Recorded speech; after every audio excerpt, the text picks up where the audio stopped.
एक गांव में दो दोस्त रहते थे।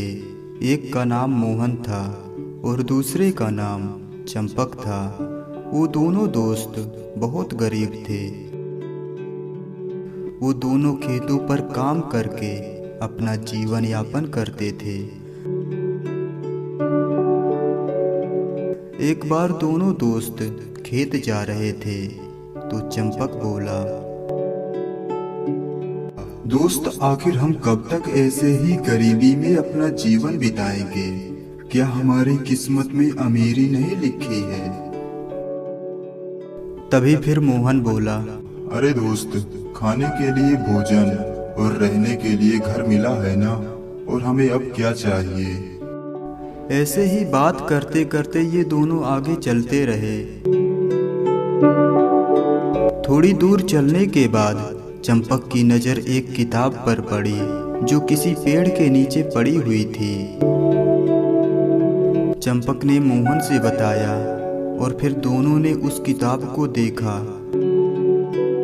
और फिर मोहन ने किताब को उठा लिया और फिर दो लोग किताब को देखने लगे।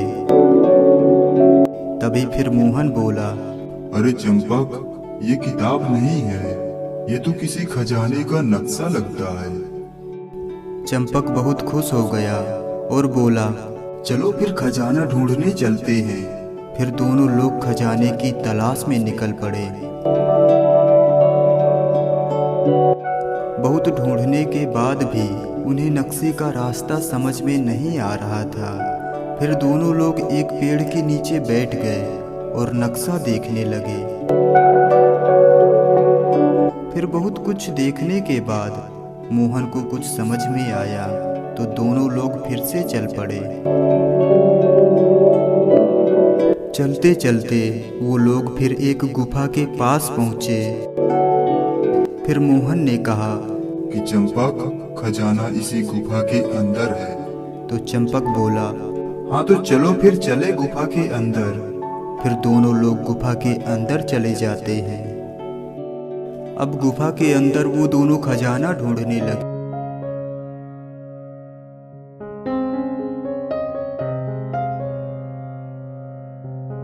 तभी फिर मोहन ने देखा कि गुफा के अंदर एक और दरवाजा है।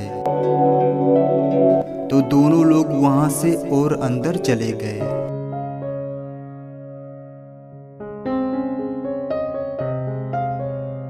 थोड़ी देर इधर उधर देखने के बाद उन्हें खजाना दिख गया।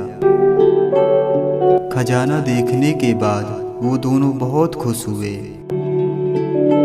उन्होंने किताब को बगल में रख दिया और वो खजाना उठाने के लिए आगे बढ़े। और जैसे ही वो खजाना लेने के लिए नीचे झुके तो खजाना अचानक से गायब हो गया। तभी फिर दोनों लोग बहुत परेशान हो गए और फिर मोहन बोला कि चंपक, चलो किताब में देखते हैं, ये खजाना अचानक से गायब क्यों हो गया? तो जैसे ही मोहन ने किताब उठाया वैसे ही फिर से खजाना वहां पर वापस आ गया।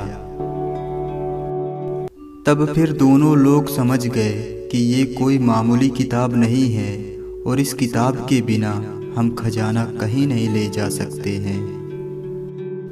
और फिर मोहन ने किताब को खजाने के ऊपर रख दिया और अब खजाना उठाने के लिए जैसे ही नीचे झुके दोनों लोग तो वो खजाना कहीं गायब नहीं हुआ। ये देखकर वो दोनों बहुत खुश हुए और फिर उन दोनों ने जल्दी जल्दी खजाना इकट्ठा कर लिया और गुफा से बाहर चले गए।